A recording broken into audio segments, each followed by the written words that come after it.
It's been a while since I've done any coverage of the Samantha Murphy case. For those of you who may not be familiar with this case, Samantha Murphy was an Australian woman who lived in a regional town called Ballarat, and she went missing on the 4th of February this year. And sometime later, a 22-year-old man was arrested for the death of Samantha, but they're still trying to find her body. The purpose of this video is for a particular channel, vickimarie Chats, and Vicky, you are more than welcome to play this video in its entirety on your channel. So I'll just get that out there publicly. I'm going to share a sort of local's perspective, or at least a Goldfield region local perspective, as to the issues that are involved with the search for Samantha.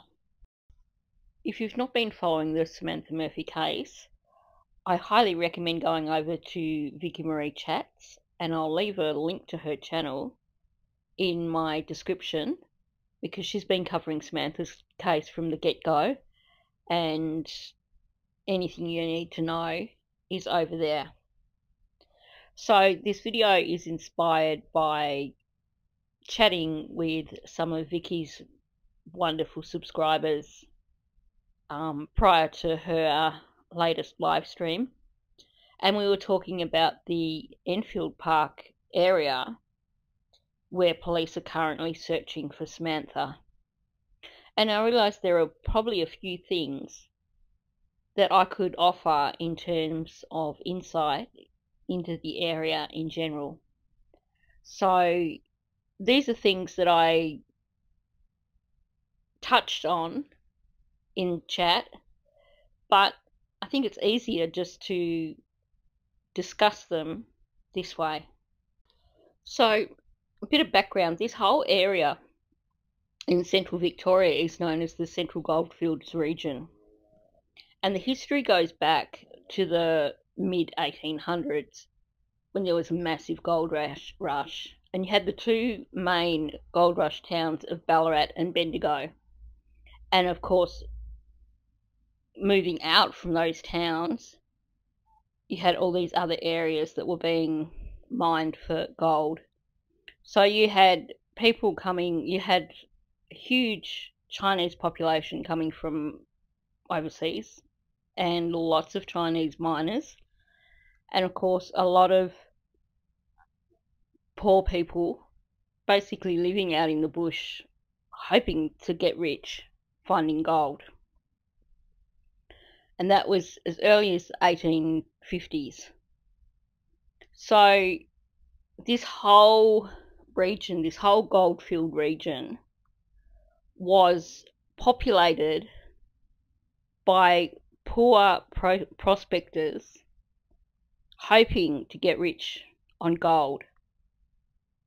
And as part of that, there were fees that they were expected to pay, and there were like law enforcement type people who used to go around collecting fees and checking on licenses.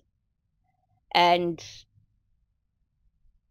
it was something that was quite an imposition for these people who were extremely poor and couldn't afford the fees and stuff.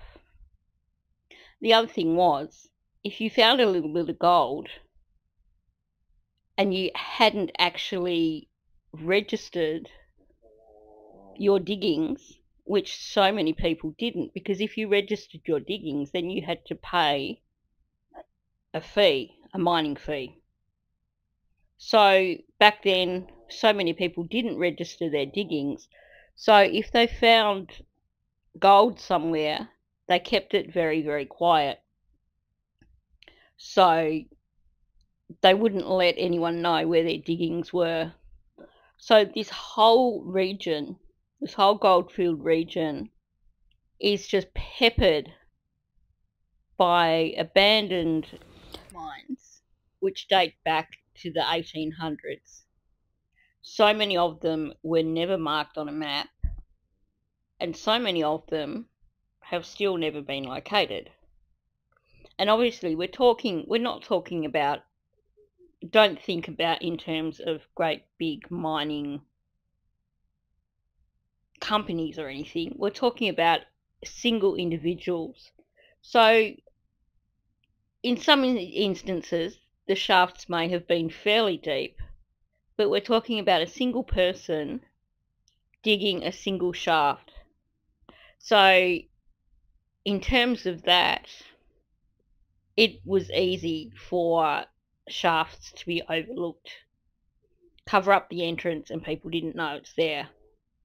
So one thing that you find in this region is that people with older houses whose houses were built before councils really started cracking down on things like soil samples and that, people in this whole region have issues with their houses needing to be re-stumped, basically because a lot of the houses haven't been built on solid concrete slabs, but on like stumps.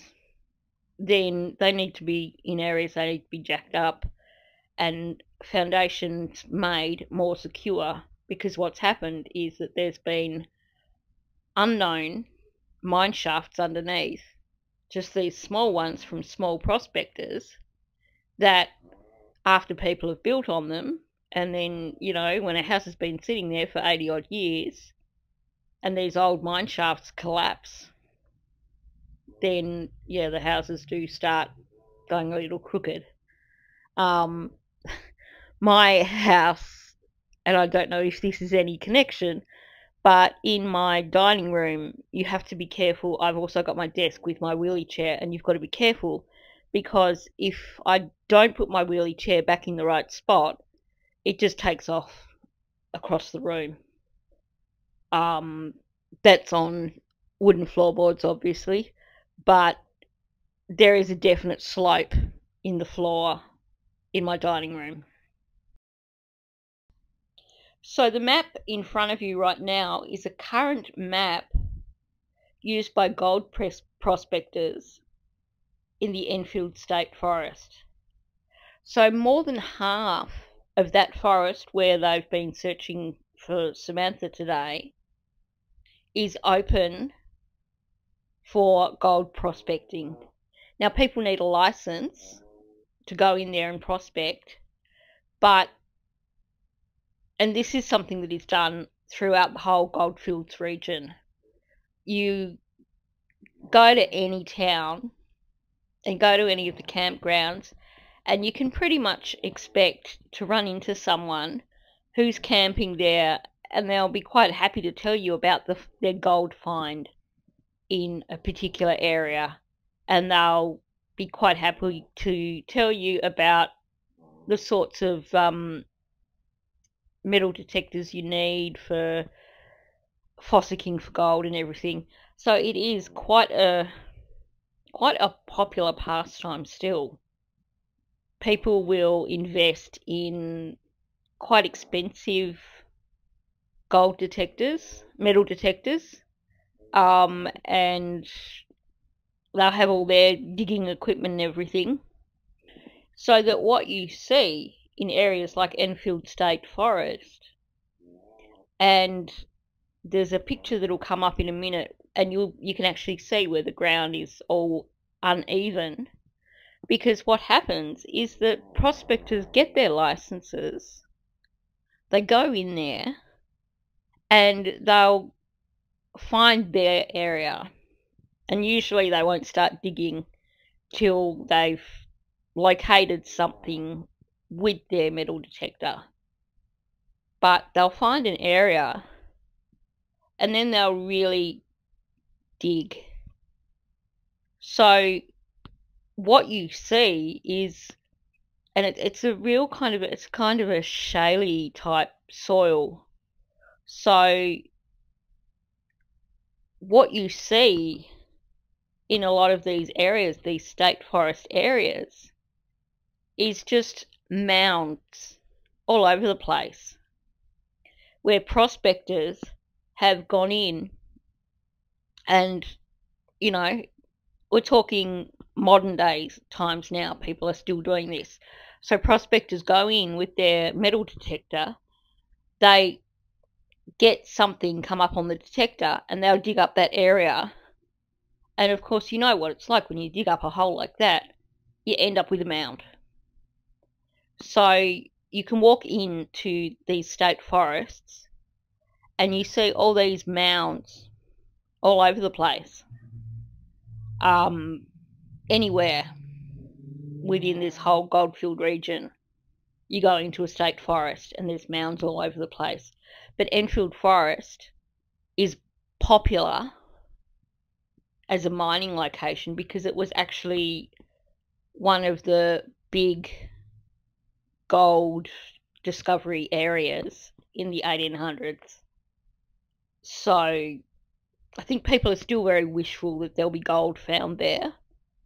So you get a lot of prospectors still going into the area to try their luck and try and get gold. And the thing with all these state forest areas is that there is a lot of off-road tracks that people can drive along. So the bush can be quite dense, but if you've got a decent four-wheel drive type vehicle, you can make your own track, or you can follow tracks that others have already made. So within these forests, there's a lot of off-road areas that have already been driven across by other people in their four-wheel drives.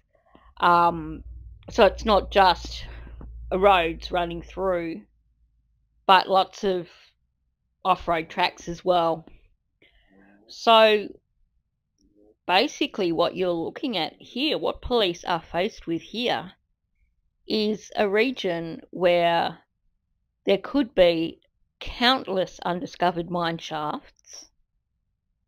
But not only that, it's an area where you could look go into just 1 hectare of it, and there'll be multiple mounds in the area.